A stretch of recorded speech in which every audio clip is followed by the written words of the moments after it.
بسم الله والصلاة والسلام على نبينا محمد وعلى آله وأصحابه أجمعين أما بعد. طيب.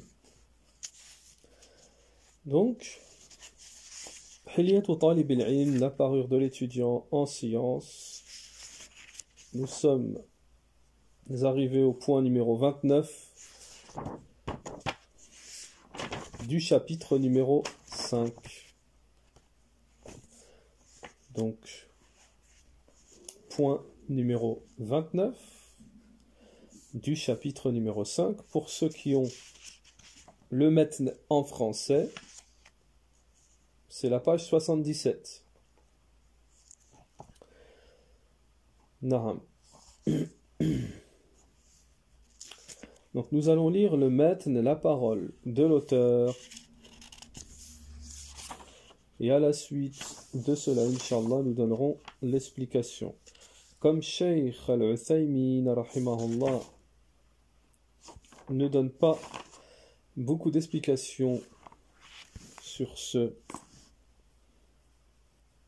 point-là, donc comme on l'a dit au tout début, alors on donnera une explication, Inch'Allah, de nos savants.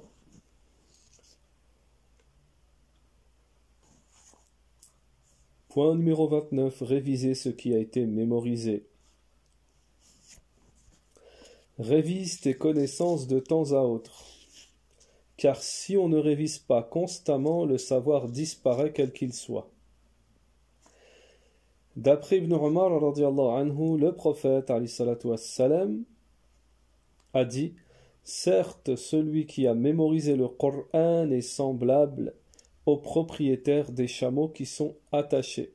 S'ils vérifient souvent leurs attaches, ils les gardent. Et s'ils les laissent, ils s'en vont. Rapporté par Bukhari, Muslim et l'imam Malik dans Al-Muwatta. Al-Hafidh ibn Abd al-Barr anhu a dit: il y a dans ce hadith la preuve que celui qui ne révise pas ses connaissances oubliera, qui qu'il soit, car à cette époque, leur science n'était pas autre que le Coran. Et si le Coran, pour lequel la révision est facilitée, s'en va quand on ne la révise pas, que dire des autres sciences lorsqu'elles ne sont pas révisées? Et la meilleure des sciences est celle dont les bases ont été mémorisées, dont on se rappelle constamment les branches, qui conduit à Allah Jalla wa ala, et qui indique ce qui plaît à Allah. Fin de citation.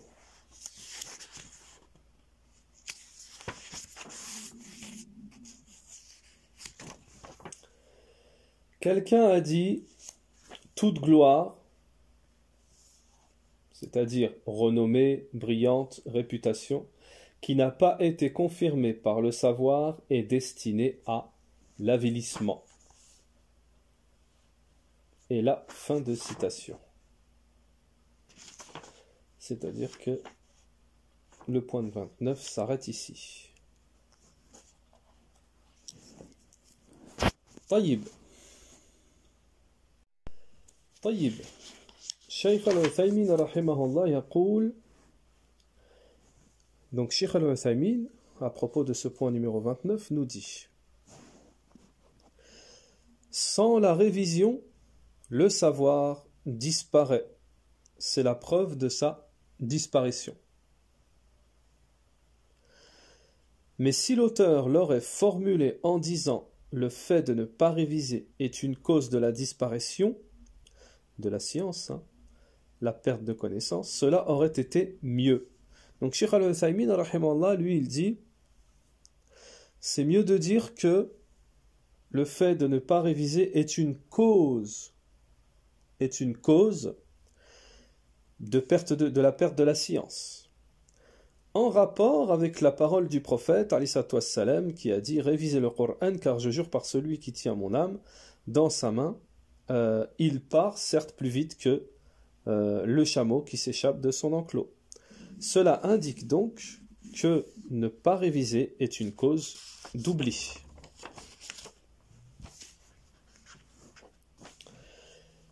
Cheikh Al-Uthaymin rahimahullah nous dit, le hadith, c'est vrai, ce hadith est la preuve que celui qui ne révise pas sa science s'en va. Cela est clair, celui qui ne révise pas, il oublie. Comme cela existe au sens propre, cela existe également au sens figuré. Celui qui n'arrose pas n'entretient pas l'arbre avec l'eau, l'arbre meurt. Et la meilleure des sciences est celle dont les bases ont été mémorisées. Cela signifie, Cheikh Al-Uthaymin nous dit, c'est lorsque l'on incite aux bases, aux règles, et je vous incite tout le temps à cela, c'est-à-dire les bases et les règles.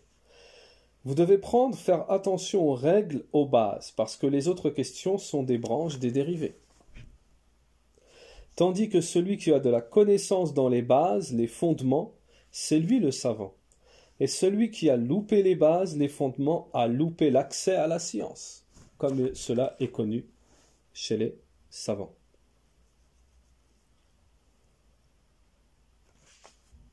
Également, l'auteur nous dit, quelqu'un a dit toute gloire, hein, c'est-à-dire renommée, brillante, réputation, qui n'a pas été confirmée par le savoir, est destinée à l'avilissement. Cheikh Al-Uthaymin yaqul, c'est-à-dire en général la plupart du temps, donc la plupart du temps, cette parole c'est le cas, sinon la personne peut être digne, fort, glorieux par son argent et sa dépense, en étant utile aux gens par cela, c'est-à-dire l'argent et les biens. Il reste donc digne, fort jusqu'à sa mort. Mais en général, toute gloire non confirmée par la science se disloque, se disperse, elle disparaît. Alors, avant de donner la parole de Cheikh Al-Aql, son explication sur ce point qui est très très très profitable, vous allez le constater vous-même. Avant d'entrer dans plus ample explication concernant ce 29e point, nous aimerions éveiller les consciences, parce que c'est très important. Si on ne fait pas un tanbih ici, prêter attention aux gens, peut-être que certaines personnes pourront passer à côté dans le sens où c'est un cours comme un autre, mais non. L'importance du hifz, de l'apprentissage. Alors il faut savoir que la science religieuse, il y a des choses, des facteurs qui sont très importants et très déterminants dans l'acquisition de la science. Et on va en citer quelques-uns, mais parmi ces facteurs très très très importants, très très très importants que tout savant, que tout talibul ilm n'ignore pas et ne néglige pas, c'est l'apprentissage. C'est-à-dire la mémorisation en fait, al-hifz. Alors parmi les salafs, comme nous avons dit que nous allons citer plusieurs justement parmi les facteurs déterminants et très importants concernant l'étude de la science, vous avez des salafs qui ont dit la science c'est le hifz. Al-ilm huwa al-hifz. Vous avez également, donc ce sont des paroles très significatives, attention. Vous avez également des salafs qui ont dit la science c'est l'écoute. Al-ilm huwa al-istima'. La science c'est l'écoute. Et vous avez également des salafs qui ont dit la science c'est la répétition. À force de répéter. Et la répétition, elle rejoint le hifz. Vous allez le voir à la suite pourquoi. La répétition, elle rejoint le hifz, c'est-à-dire la mémorisation. Alors on va le voir en détail à la suite, mais pourquoi ? Parce qu'il y a des gens il mémorise en répétant et répétant et répétant. Il mémorise par la répétition.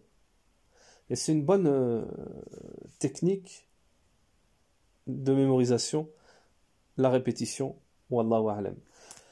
Donc pour vous dire que parmi les plus grands imams, et même parmi les compagnons, lorsqu'on dit imam, c'est dans le sens général. Ça veut dire à partir des compagnons et même ceux qui sont venus après et jusqu'à aujourd'hui.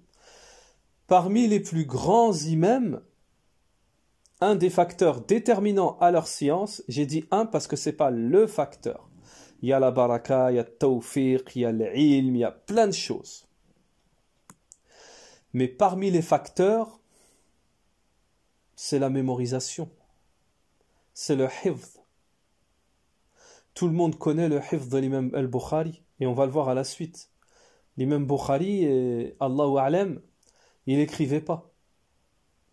C'était pas son hifz, c'était pas de noter tout. L'imam Ahmed, l'imam Malik, etc., etc. Parmi les grands imams et même les grands étudiants aujourd'hui. Attention, la mémorisation, elle est au même titre que beaucoup d'autres facteurs, beaucoup d'autres choses dans la religion qui ne marchent pas tout seul. Dans le sens où tu peux avoir par exemple très très très très fort, on l'a déjà dit dans les autres cours, très fort dans le hifz, mais t'as pas de compréhension, t'as pas d'ilm, t'as pas de compréhension, t'as pas ce qu'il faut. En fait, t'es juste un... bon, c'est pas péjoratif, hein, c'est comme le disent les savants, hein, t'es comme un âne qui porte des livres en fait. L'âne, il porte la science sur son dos, il peut porter plus que n'importe qui. Déjà plus que tous les êtres humains. Mais, il n'y a rien d'autre. Pas d'ilm, pas de compréhension, pas de stimbat, pas de fiqh, pas de rien. Donc le ilm tout seul, donc le hifz tout seul, on ne dit pas que tout seul, il est déterminant. Non. Mais, si quelqu'un a du hifz, il a déjà quelque chose, il a déjà un le premier bagage qui est très très très important. Tayyib.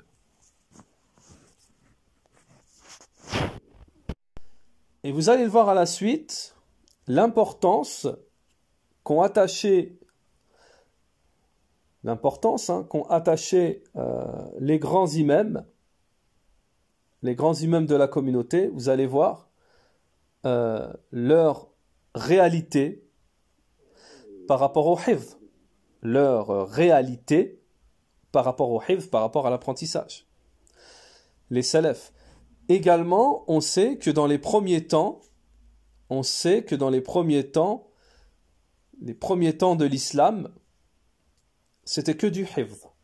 Le prophète, sallallahu alayhi wa sallam, il avait interdit de noter. C'était que du hifz. Justement de peur que ça se mélange avec la sunna, le Coran il se mélange avec la sunna. Donc c'était l'apprentissage du Coran.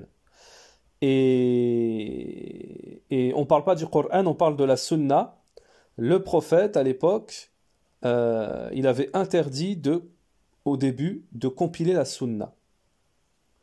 De peur que ça se mélange avec le Coran. Et qu'après les gens soient dans la confusion.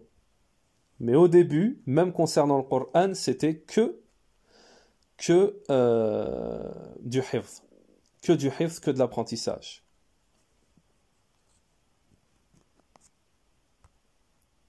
Taïb. Donc lorsqu'on parle d'écriture, interdiction du prophète, c'est pas le Coran, c'était la sunna, pour pas qu'elle vienne se mélanger avec le Coran. Donc il y avait beaucoup de hifz. Les compagnons, c'était du hifz. Le prophète a dit, Ils n'avaient pas un livre qui sortait comme ça, oui, Sahih Muslim, Sahih al-Bukhari, Sahih... Wallahu a'lam. Taïb. Donc l'explication de notre cheikh, Alhamdulillahi Rabbil Alamin, wa salati wa salam ala nabina Muhammad wa ala alihi wa sahbihi ajma'in wa ba'd. Naham. المؤلف رحمه الله تعالى يبين في هذا المقطع. Donc l'auteur rahimahullah, qu'Allah lui fasse miséricorde, nous éclaircit dans cette partie ce morceau, une partie qui a un point qui a une valeur, une grande valeur parmi les valeurs scientifiques. Et il nous éclaircit une chose immense qui fait partie des moyens qui mènent à la connaissance. C'est al-hifz. Al-hifz. Donc le fait de mémoriser la science. Le savant ici nous dit la mémorisation fait partie des plus grands, des plus immenses choses qui mènent à la science.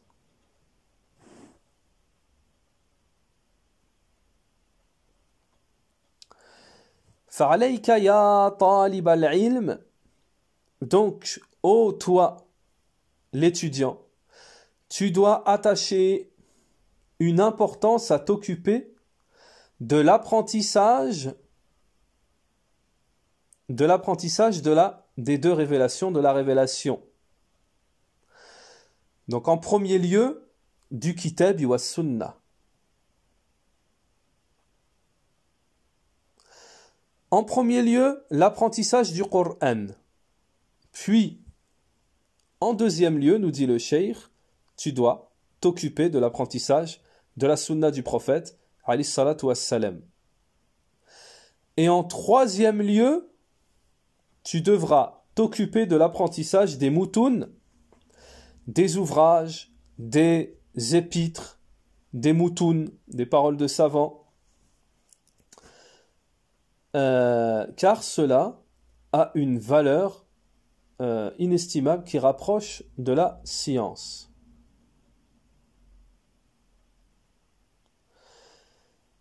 Donc, il ne faut pas faire, nous dit le cheikh, comme nous l'avons entendu de certains, c'est-à-dire لا ينبغي أن نجعلها في مصاف الحفظ من كتاب الله ومن سنة رسول الله عليه الصلاة والسلام كما سمعنا من بعضهم سمعت أحدهم يقول بعد حفظ القرآن ينبغي للإنسان أن يحفظ المتون. C'est-à-dire, comme font certains, il ne faut pas faire ça, c'est-à-dire qu'après l'apprentissage du Coran, ils disent il faut apprendre les moutoun scientifiques. Le cheikh répond en disant où est la sunna? Il dit c'est étonnant. Le cheikh nous dit c'est étonnant de faire passer la parole qui est faillible avant la parole qui est infaillible. Il est étonnant de faire passer la parole qui est faillible avant la parole qui est infaillible. Le cheikh nous dit ça c'est quelque chose, c'est une chose qui est, c'est une négligence, un genre de trahison. Car la première chose, c'est l'apprentissage du Coran. Et il n'y a pas de divergence sur cela. La première chose, c'est l'apprentissage du Coran. La deuxième chose, parmi les priorités, c'est d'apprendre la sunna du prophète, alayhi salatu wassalam. Alors, le cheikh nous dit, qu'est-ce qu'on apprend de la sunna? Que doit-on apprendre de la sunna? Ceci est une autre affaire. Il se peut, nous dit le cheikh, que ce qui soit convenable, c'est d'apprendre les deux recueils authentiques, Bukhari wa Muslim. Également, ce qui est convenable, c'est d'apprendre Bulugh al-Marram. بلوغ المرام. وقد يكون المناسب حفظ عمدة الأحكام. Également, parmi les choses qui sont convenables, c'est d'apprendre Amdat al-Ahkam. Donc ça, Bulugh al-Marram, Amdat al-Ahkam, ce sont des moutoun de savants, c'est-à-dire ouvrages que des hadiths du prophète, alayhi salatu wassalam. Donc, pour venir confirmer cela, vous avez la parole de Cheikh Abdelazak al-Badr, hafidhahullah, qui conseille, comme premier moutoun dans le fiqh, d'apprendre, de mémoriser Amdat al-Ahkam. Et vous savez ce qu'il a conseillé, Cheikh Abdelazak al-Badr, justement dans son explication de Amdat al-Ahkam. Il a conseillé, il a dit, regardez, vous apprenez un hadith par jour. Un hadith par jour. Et après, j'ai oublié, il a cité une tranche dans le temps, en disant, regardez, au bout de tant de temps, vous aurez fini, il y a 300 ou 400 hadiths, vous aurez terminé Bulugh al-Marram en apprenant un seul hadith par jour, et il dit, regardez, ça ne met pas beaucoup de temps. Alors j'ai oublié, mais c'est vrai que ça ne mettait pas énormément de temps. وقد يكون مناسب حفظ بلوغ المرام, on l'a déjà dit, التي نشرح في هذه الدروس. Donc Cheikh, le savant dit, nous aussi, ça fait partie des cours que nous expliquons, Bulugh al-Maram et Amdat al-Ahkam. أو ما سوى ذلك من المحفوظات في السنة النبوية. Ou alors un tout autre maintenant ouvrage des savants sur la sunna prophétique. Mais le cheikh nous dit, ce qui est important, c'est de donner une importance à s'occuper de la sunna. Puis après, en troisième position, il y a l'apprentissage des moutouns, des savants. Hein.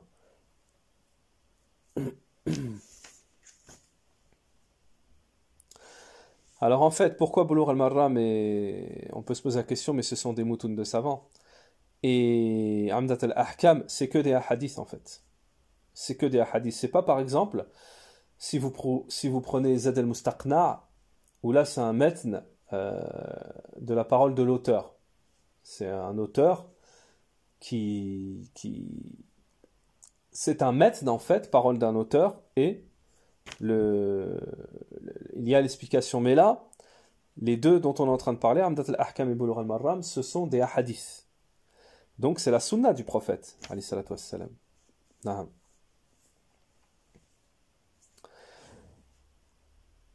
Alors, ensuite le cheikh nous dit, la science, ô mes frères, a plusieurs chemins. Donc c'est ce qu'on a essayé de vous faire comprendre, hein. Au début, il y a plusieurs chemins pour atteindre la science. On a dit qu'il y avait l'écoute, on a dit qu'il y avait la répétition, et il y a beaucoup d'autres choses. On ne peut pas tout mentionner ici. Donc le cheikh nous dit, la science, ô mes frères, a beaucoup de chemins, de nombreux chemins. Et parmi les plus bénis et les plus immenses, l'apprentissage, la mémorisation. Donc parmi les plus immenses choses qui amènent à la science, à l'acquisition de la science, nous avons l'apprentissage. ولهذا تجد الإنسان الذي لا يحفظ يكون علمه مهرمها وضعيفا. C'est pour ça le cheikh nous dit, c'est pour ça que tu trouves des gens qui ne sont pas forts et qui n'attachent pas une grande importance à la mémorisation, qui n'apprennent pas, qui n'attachent pas une importance à la mémorisation. Ceux-là, tu les trouves, tu trouves que leur science est moindre, peu, elle n'est pas consistante. Il n'a donc pas une grande certitude, il n'est pas apaisé dans sa science. إذا كان عنده الدليل من كتاب والسنة. ويكن واثقا بهذا العلم الذي يتعلمه. Et il n'est pas non plus en confiance avec ce qu'il a appris.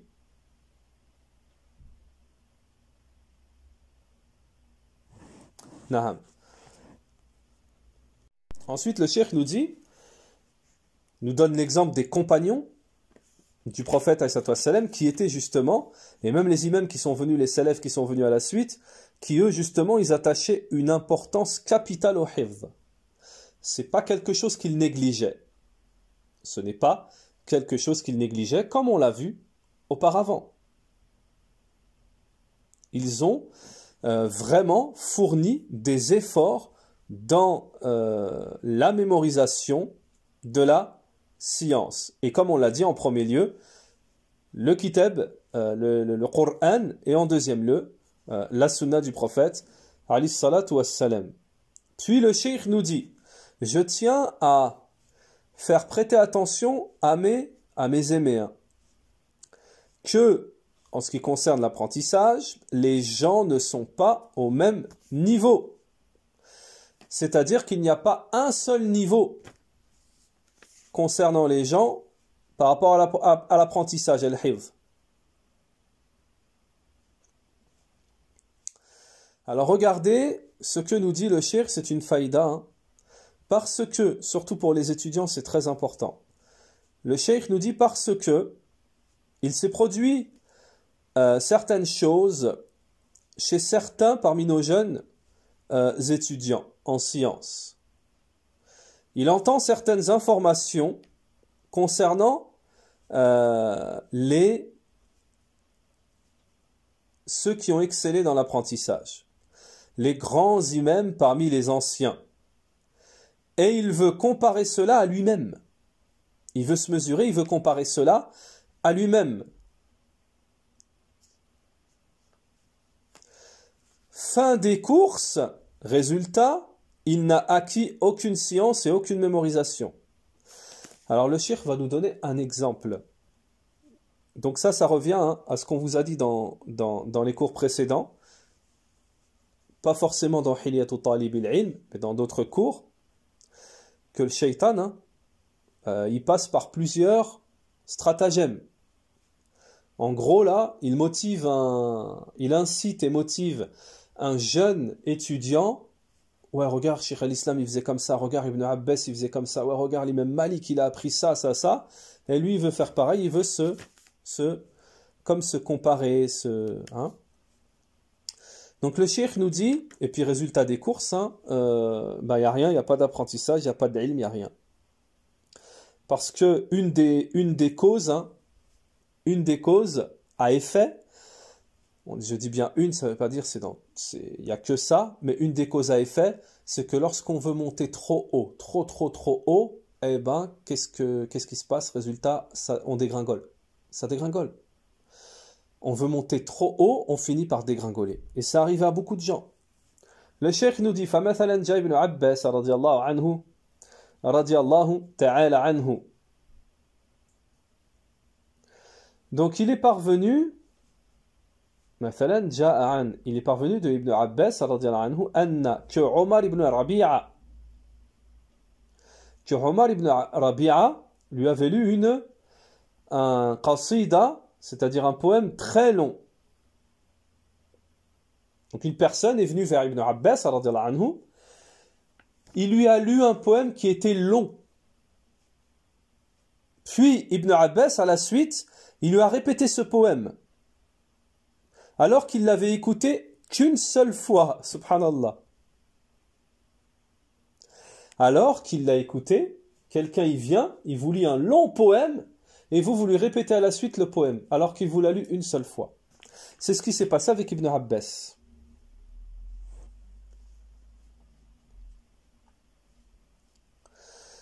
Puis, la personne qui avait lu à Ibn Abbas ce poème, il lui a dit, tu as appris le poème? Une parole qui va dans ce sens. Ibn Abbas lui répondit, regardez Ibn Abbas qui lui répond, pourquoi il n'y a pas une personne parmi vous pourquoi personne parmi vous l'a appris en l'écoutant? Ibn Abbas, il était étonné. Il pensait que les gens étaient comme lui. Donc le cheikh ici il nous dit, ça fait partie des bonnes pensées qu'avait Ibn Abbas envers les autres. Parce que lui, Ibn Abbas, comme il apprenait les choses juste en les écoutant une seule fois, il pensait que tout le monde était pareil.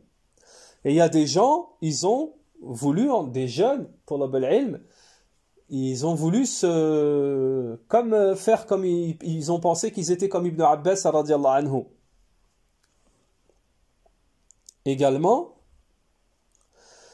donc le cheikh nous donne un autre exemple, l'imam al-Shafi'i rahimahullah ta'ala. Allah ta'ala, il lui avait donné une capacité dans l'apprentissage rare, nadiratan. Allah ta'ala avait donné à l'imam al-Shafi'i une capacité dans l'apprentissage, la mémorisation très rare. Alors regardez ce que nous dit le cheikh.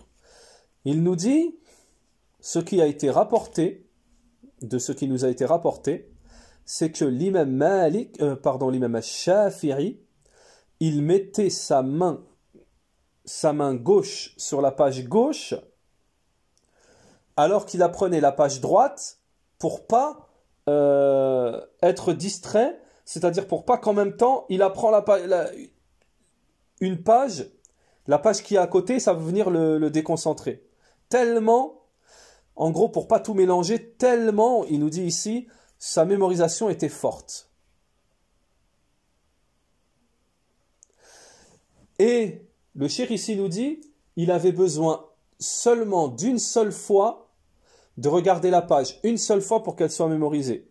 Alors, je voudrais, donc avant on va donner aussi, Cheikh al-Islam on nous dit, avant que je vous donne une faïda, on fasse une petite parenthèse et je vous donne une faïda tirée de mon expérience.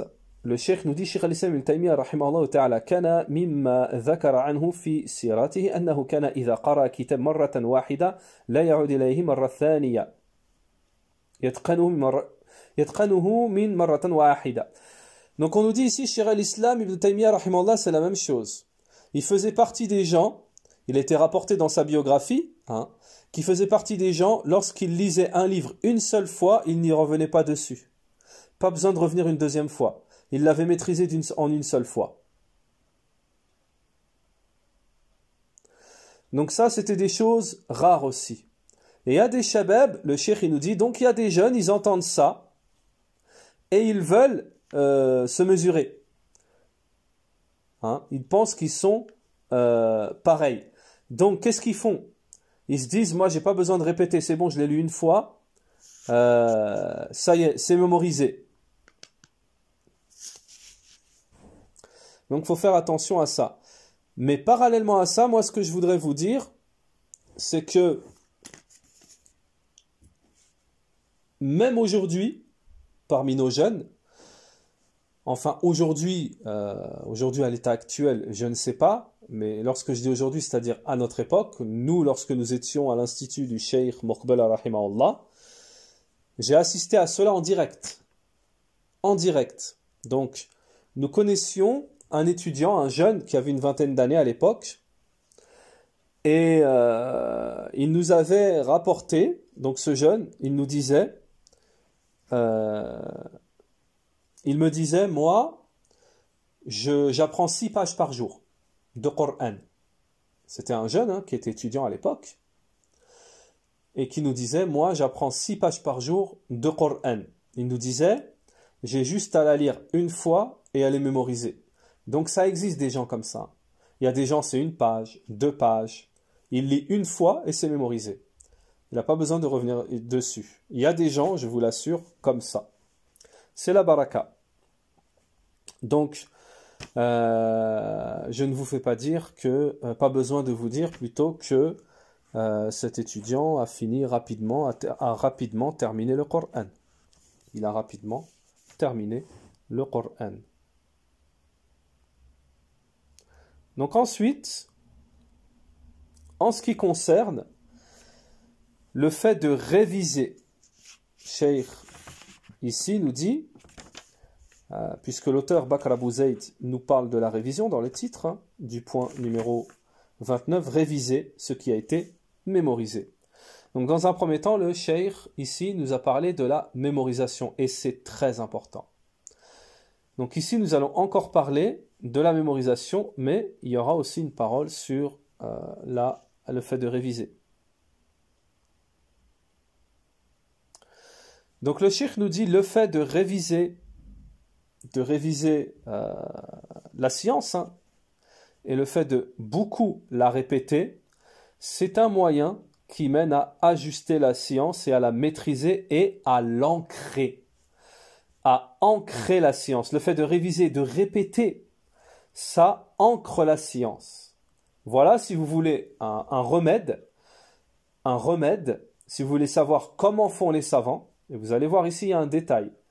Comment font les savants pour garder la science, au point même que certains savants n'ont pas besoin d'un kitab. Alors voici ici le remède, la manière, si vous préférez, c'est de beaucoup répéter la science. De beaucoup répéter la science. Et vous allez voir. يقول l'imam Ibn Jawzi رحمه الله تعالى ينبغي للعاقل أن يكون جل زمانه لإعادة خصوصا الشاب والصبي. Donc le cheikh nous dit, l'imam Ibn Jawzi rahimahullah a dit, il faut que celui qui est raisonnable, il doit passer un moment de son temps à répéter, à revenir sur la science, c'est-à-dire à réviser, surtout pour le jeune et le plus jeune, pour que sa science soit ancrée, c'est-à-dire qu'elle ne disparaisse pas, qu'elle ne s'en aille pas. Et croyez-moi, c'est très très important. Il y a des gens qui ont étudié 5 ans, 6 ans, 10 ans à la Mecque, ils ont tout perdu.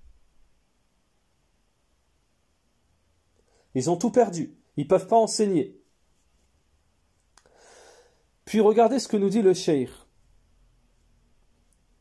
L'étudiant, il regrettera s'il ne mémorise pas, s'il ne répète pas, s'il ne révise pas, il regrettera.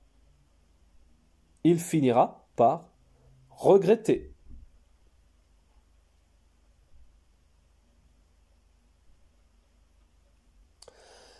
Et le cheikh nous dit, ô mes frères, mes aimés, nous avons connu des gens parmi les étudiants qui ont négligé l'apprentissage, la répétition, la révision, et qui ont regretté, mais vraiment beaucoup regretté, et qui ont même dit, oh, si je pouvais revenir à l'époque où j'aurais dû apprendre.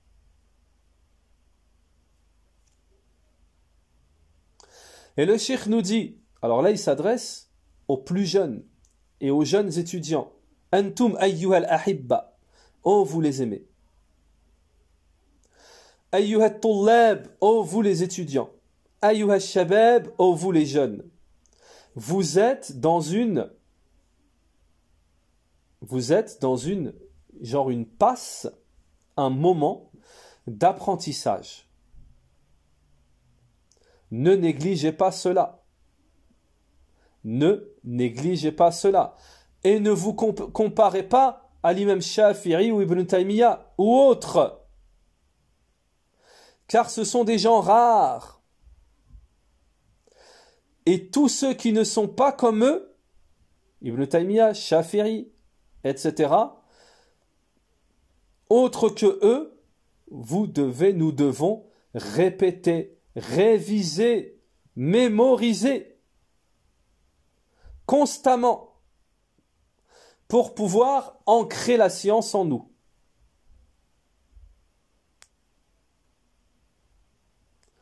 Alors regardez ce que nous dit le cheikh à la suite. Ibn Jawzi rahimahullah fait partie de ceux qui ont apporté les meilleures paroles concernant cette question religieuse. Il disait que la voie de l'apprentissage, c'est de beaucoup répéter. et que les gens sont différents les uns des autres. Il y en a dont la science s'ancre par l'apprentissage, mais une petite mémorisation et de petites répétitions. Il y en a parmi les gens qui وَمِنْهُمْ مَنْ لَا يَحْفَظْ, il y en a qui n'apprennent pas, n'ont pas mémorisé tant qu'ils n'ont pas répété beaucoup de fois. Beaucoup de fois. Alors regardez, hein, ça va en choquer certains. Ça va en choquer certains. Il y a un imam qui a rapporté que les salafs, qu'il y avait des salafs qui répétaient tous les hadiths, kana yukarrir kulli hadith 500 fois. Donc il y en a un qui a dit, qui s'appelait Ahmed ibn al-Furat, qui a dit, du moins il était connu pour répéter les hadiths 500 fois. Il a dit, donc il a dit à ses élèves, est-ce qu'il y a une personne parmi vous qui répète 500 fois, 400 fois, 300 fois, 100 fois, 200 fois, 100 fois? Donc là, en fait, le cheikh, en réalité, il s'adresse à nous. Il dit, est-ce que parmi nous, il y a quelqu'un qui répète 500 fois, 400 fois, 300 fois, 200 fois, 100 fois?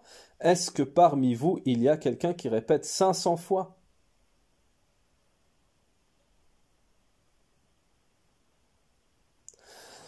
Donc, cette personne que nous avons mentionnée, qui répétait, lui, chaque hadith 500 fois, qui s'appelle Ahmed ibn Furat, lui, c'était un imam parmi les grands imams, parmi les grands imams. Il répétait les hadiths plus de 500 fois.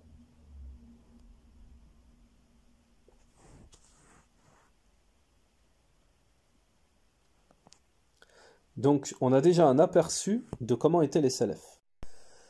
Un autre savant qui est mentionné ici, donc on a un autre exemple qui est mentionné ici, fi tarjamat Abi Bakr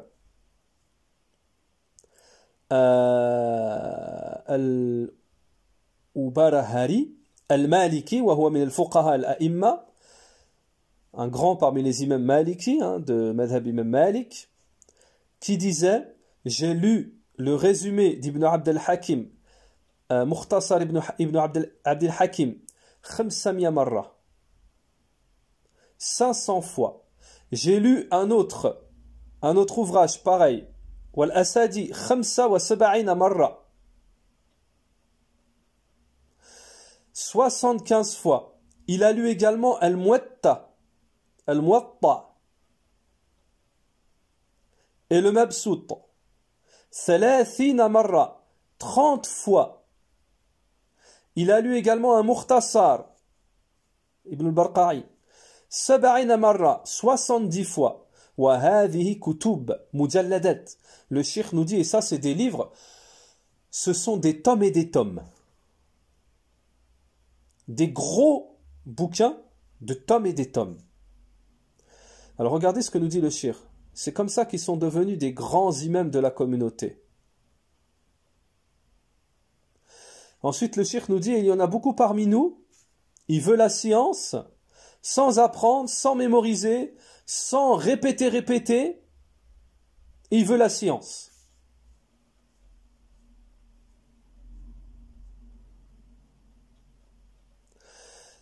Il a été rapporté également dans la biographie de l'imam Abi Ishaq al-Shayrazi, rahimallahu ta'ala, annahu qal, comme quoi il a dit, je répétais toutes les analogies 1000 fois. 1000 fois.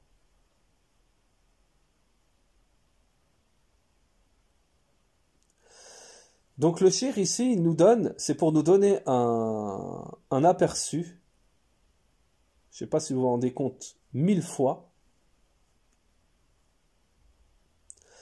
Le cheikh ici nous dit al-maqsoud anna hadha ma alayhi a'immat wal ulama alladhina hasalu ala al-ilmi wa nahwi wa nahnu nurid an nahsal ala al-ilm min marratan wahida.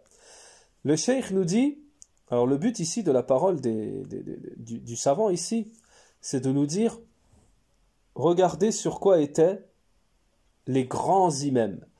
Ceux qui, eux, ils ont vraiment atteint la science. Nous, on veut atteindre la science dès le premier coup, il nous dit le cheikh. Il nous dit, notre problème, c'est que nous nous comparons à Cheikh al-Islam ibn Taymiyyah, à l'imam al-Shafi'i, à ces grands imams. Et à la fin, on perd tout. Donc, le cheikh nous dit, prenez garde à vous comparer, en ce qui concerne l'apprentissage de la mémorisation, à ces grands imams. Donc, ici, le cheikh nous a donné des exemples par rapport aux salaf, par rapport à des grands imams, pour dire que, bon, déjà, pour nous clarifier l'importance que donnaient les salaf à l'apprentissage de la mémorisation, mais également pour nous donner des exemples à quel degré ils étaient vraiment. Le cheikh nous a expliqué, très important, qu'il y a des degrés dans l'apprentissage et la mémorisation et la répétition. Il y a des degrés. Chacun, il doit se mettre à son niveau. Mais à savoir, très important, qu'il faut répéter de nombreuses fois. Alors il y a une parole qui tourne chez les savants, que j'avais entendue lorsque j'étais à l'Institut. Il y a des savants qui disent « Enseigner un livre une fois, c'est mieux que le mémoriser 10 fois. » Enseigner un livre une fois, c'est mieux que de le mémoriser 10 fois. Dans le sens où lorsqu'on enseigne un livre, il y a plus d'ajustements et c'est mieux dans la mémorisation. Et nous l'avons constaté, c'est vrai que nous l'avons, wallahu a'lam, nous l'avons constaté. Donc, nous en avons terminé ici en ce qui concerne l'apprentissage, la mémorisation. Il faut savoir également une faïda en plus, que la mémorisation, c'est un muscle, wallahu a'lam, et comme vous le savez, les muscles, ça se travaille. Un muscle, ça se travaille. Donc, quelqu'un qui dit « Ouais, moi je suis pas fort, j'ai pas de mémorisation », il faut d'abord qu'il entretienne ce muscle, qu'il entretienne cette chose, qu'il répète, qu'il s'entraîne, etc. Et là, il pourra dire si vraiment il a un problème ou pas. Mais tu ne pourras pas savoir si, tant que tu n'auras pas essayé d'utiliser cela, le hifz, l'apprentissage, et de répéter, répéter et répéter. Également, parmi les fawaïd que je peux vous apporter, également, c'est que Cheikh Muqbala, rahimallah, on avait entendu, et même d'autres chouyours, parmi les grands enseignants, ils avaient lu, répété certains livres jusqu'à une dizaine de fois. Jusqu'à une dixième de fois. Donc comme il a été rapporté de Cheikh Muqbala, par exemple, en ce qui concerne, je ne sais plus si c'était Ajurumiyya, le livre dans la langue arabe, Al-Ajurumiyya ou Qatar al-Nada, Na'am. Il y a des savants, ils ont répété presque une dizaine de fois. Et après, voilà, quand on répète, Thalathat al-Usul, répétez-le et refaites-le. C'est pas au bout d'une fois, vous dites, ça y est, c'est bon, je connais. Non. Non.